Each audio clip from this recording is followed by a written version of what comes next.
Bonjour, bonsoir, bonne nuit, bonne soirée, bon après-midi. Bienvenue à tous, j'espère que vous allez bien. Moi en tout cas, je vais super bien. Pour ceux qui ne me connaissent pas, je me nomme Fatim Vera. Bienvenue à tous les nouveaux. Merci à tous ceux qui se sont abonnés. Aujourd'hui, on va parler de mariage. Voilà, le mariage interreligieux. D'autres disent mariage mixte. Moi, j'appelle ça mariage interreligieux.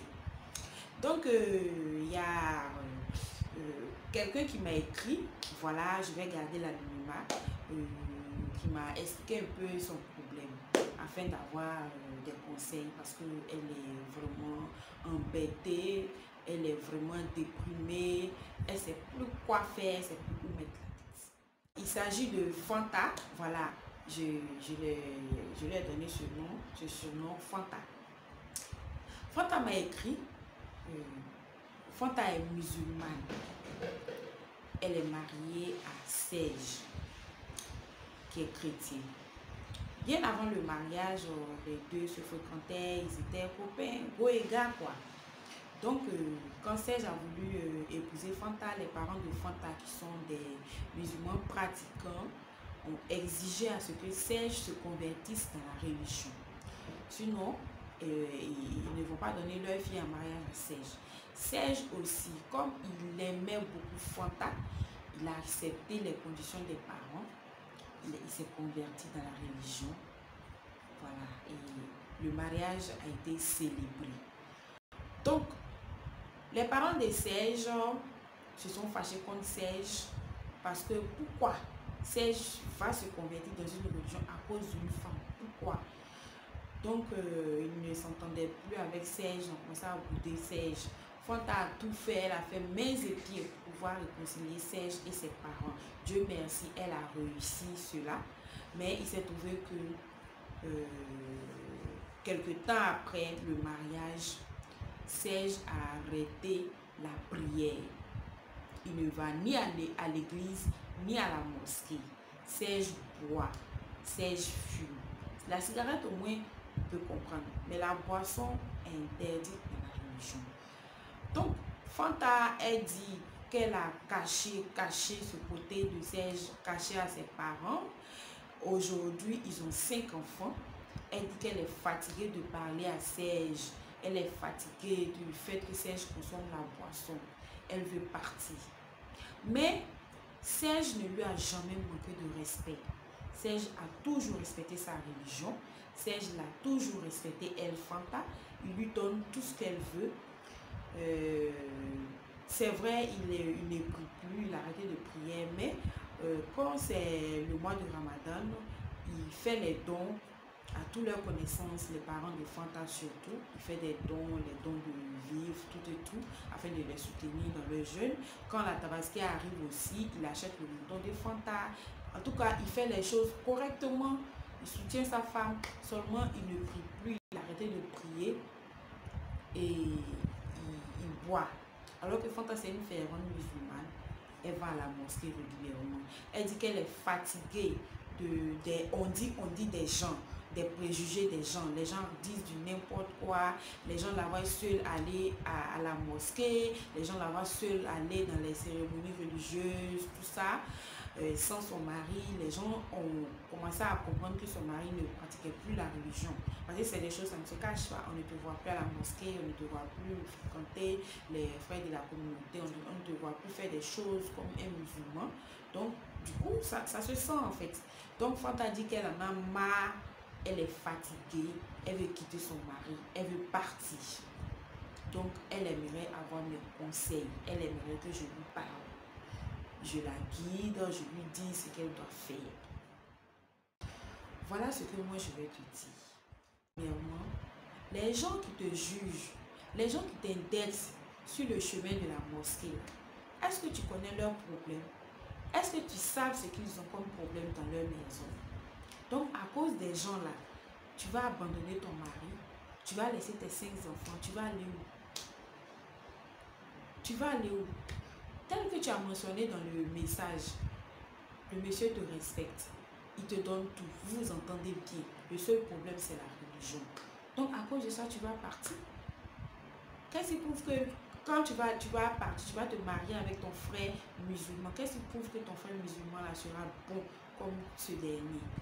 Tu vas le tomber sur ton frère musulman qui va te maltraiter. Et tu vas regretter pourquoi tu as laissé ton mari partir. Donc, ne le fais pas. Ok. En ce qui concerne la religion, vous avez commis l'erreur de forcer Serge à se convertir. On ne force pas quelqu'un à se convertir dans une religion. Voilà, on ne force pas quelqu'un à pratiquer une religion.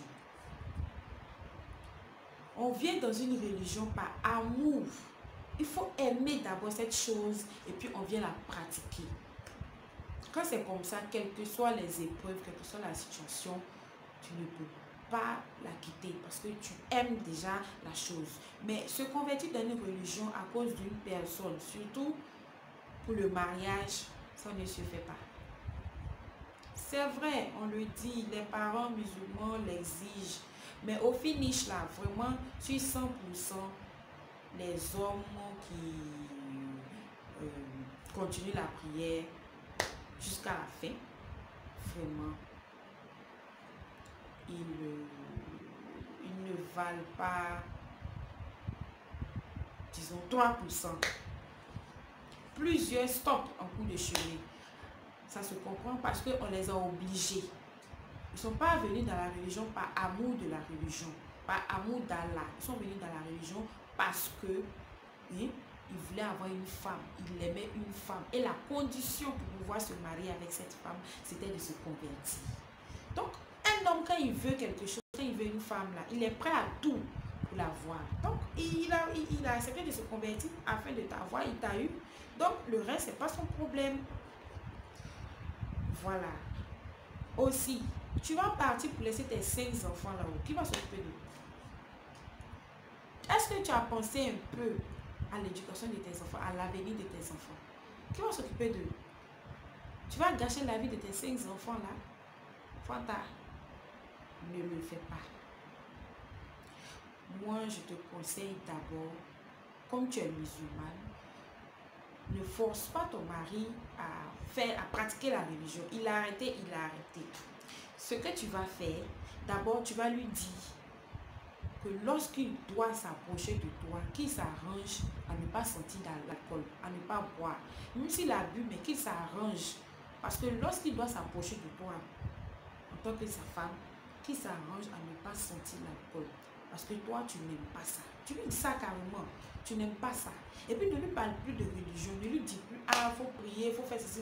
Va la manger. Ne lui dis plus ça. Ignore-le carrément. Tu causes bien avec lui, chic, chic. Tu fais tout comme une femme et son mari. Tu fais tout tranquillement, mais les débats de religion, là, ne lui parle plus de ça. À toi d'amener ton mari à aimer ta religion. Voilà. Peut-être que à travers ton comportement, à travers ta manière de pratiquer ta religion, tu vas lui donner l'envie de pratiquer ta religion. Tu vas lui donner l'amour de la religion. Donc, n'utilise pas la force en fait. Prie régulièrement, fais tes zikrs. Chaque fois que tu fais tes prières, il faut demander toujours à Allah de toucher le cœur de ton mari afin qu'il revienne dans la religion. Chaque fois que tu dis ça à Dieu, tu demandes ça à Dieu. Donc, tu te comportes bien avec lui, tu lis, tu fais tes lectures coraniques dans la maison. Si tu veux même, tu mets la lecture du Coran en audio tous les vendredis matin dans la maison. Les soirs au coucher, tu mets ta lecture en audio, ta lecture audio du Coran dans la maison.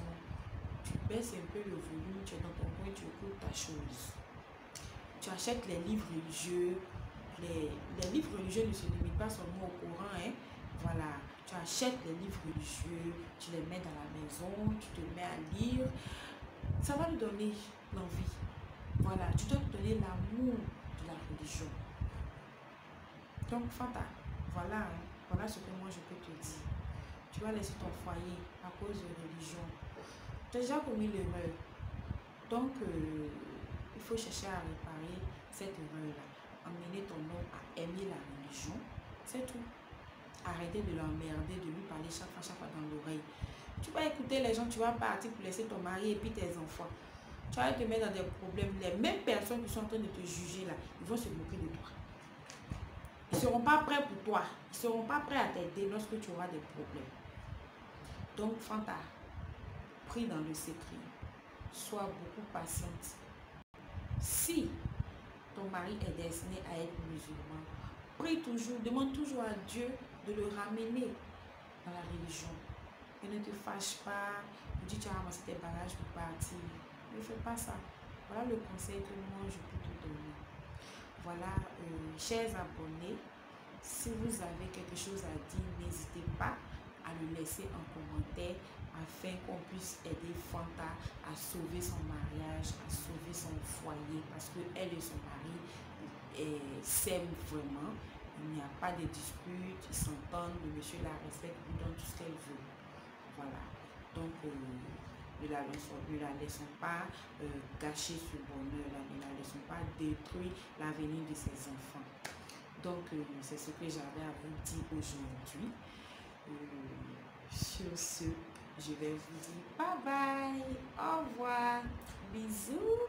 N'hésitez pas à vous abonner. Voilà, vous vous abonnez, vous cliquez sur la petite cloche à gauche afin d'avoir chaque fois les notifications lorsque je publierai des vidéos.